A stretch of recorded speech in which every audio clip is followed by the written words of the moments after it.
We just learned that present moment awareness meditation helps to read signposts which life or dreams can bring.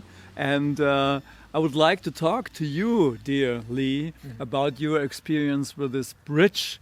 What does it really mean? What was it exactly what you experienced at these times in Venice last days? Okay, let me just give a little bit of background information for the viewers. Yes, recently, actually on Halloween, I found myself, it wasn't a planned trip by the way, I suddenly found myself in Venice. And it was on Halloween, and I was actually in a bit of a rush. I'd been looking around Venice for quite a few hours, and for those who haven't been to Venice before, it can be a bit like a labyrinth. You know, you can easily get lost in this place. I was rushing to get back to my hotel room quite urgently, and so I was in what would normally be quite a distracted state. But in actual fact, just as I was crossing a certain bridge, I got a very, very strong feeling that I had been on that bridge before, that I had seen. I looked to my left and I looked to my right, and I'd seen everything around me before. Mm-hmm. So really, this was the experience.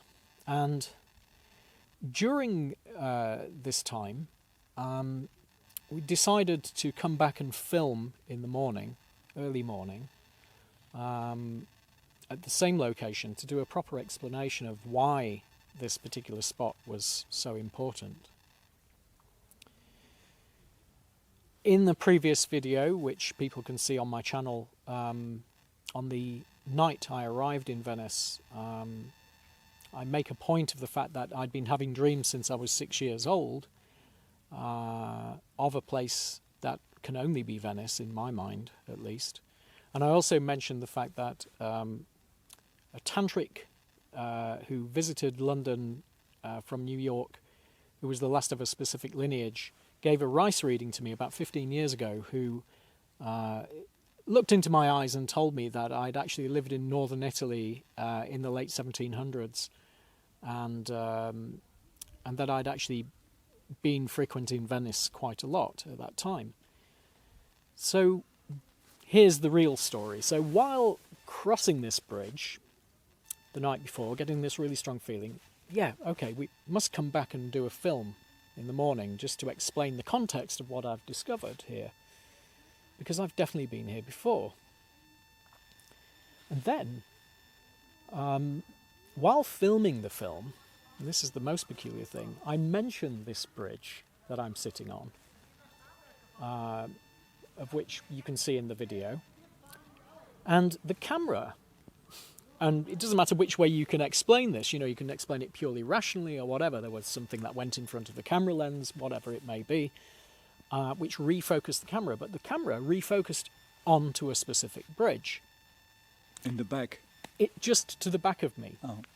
And I came to this bridge that I'm now doing this film from, and I was struck by this scene. This particular scene, this particular place I'm also looking in the opposite direction, struck me immediately. This very bridge, this very scene struck me as a place where I had been for sure before. Was this other bridge, and the camera, while I'm speaking of where I am, refocused itself upon this bridge. Bit spooky, right? And it was actually the period of All Hallows, which is kind of like the resurgence of the old souls, if you like, which is an interesting thing. We went onto that bridge, and there was no way of really filming anything on that bridge. It was far too narrow. The other bridge, which was in the background,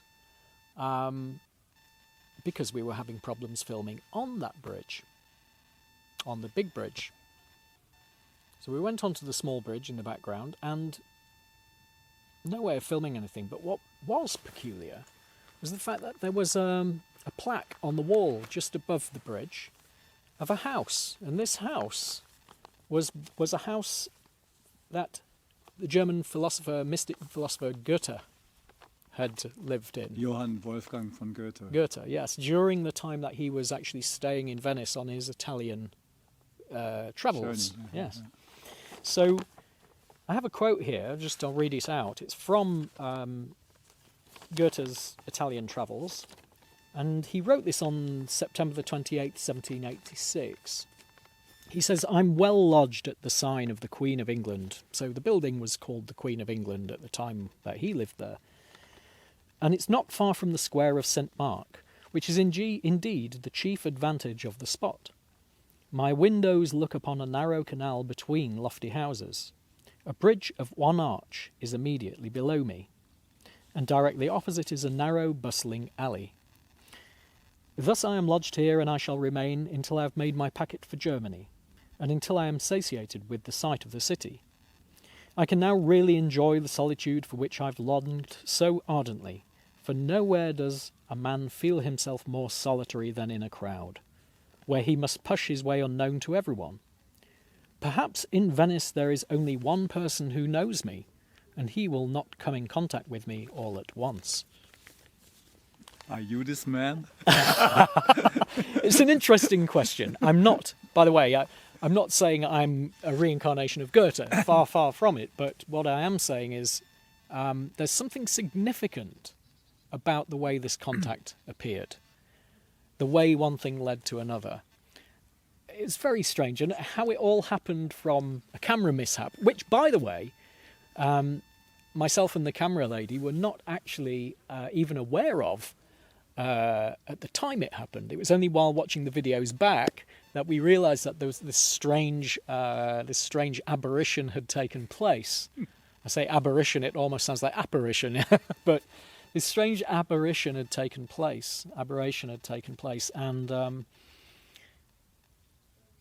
we went to the next bridge without even knowing what the camera had prompted, which is, again, peculiar. So this wonderful discovery of Goethe, and for me personally, this has even more significance because I can't say in any way, shape or form in this video, but for myself and a lot of my friends, Goethe has quite a strong connection. I do believe in some respects even with yourself, sir. I am very strong connected because we did this Weimarer Vision Festspiele des Denkens for 10 years in Weimar, and we thought a lot about Goethe and heard a lot about Goethe. And I'm very curious to hear from you next time in the next video, but you experience what your connection with Goethe is, because he is quite interesting person. Quite an interesting person, which I would like to myself learn perhaps a little more about.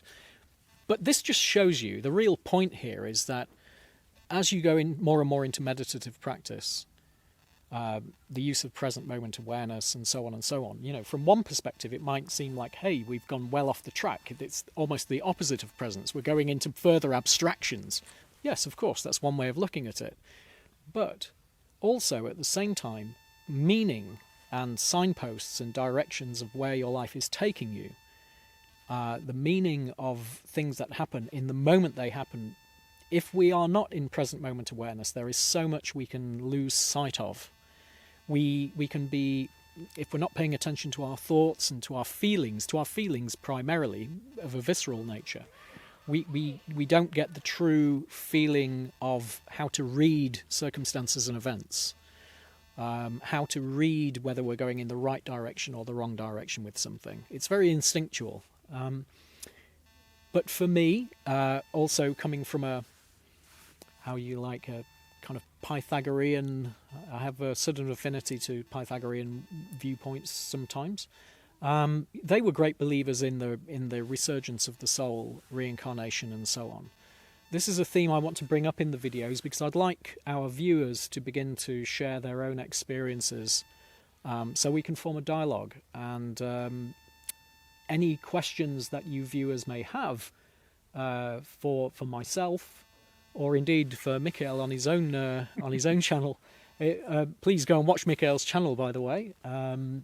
It will be a really great thing if you also engage with us, because we can I can answer any questions you may have, and we can begin a wonderful journey together, actually. And bring you into more present awareness so that you pay attention to the signs that are taking place in your own life, which is really where we need to go. Thank you very much, Lee. Thank you very much, Micheal. Thank you.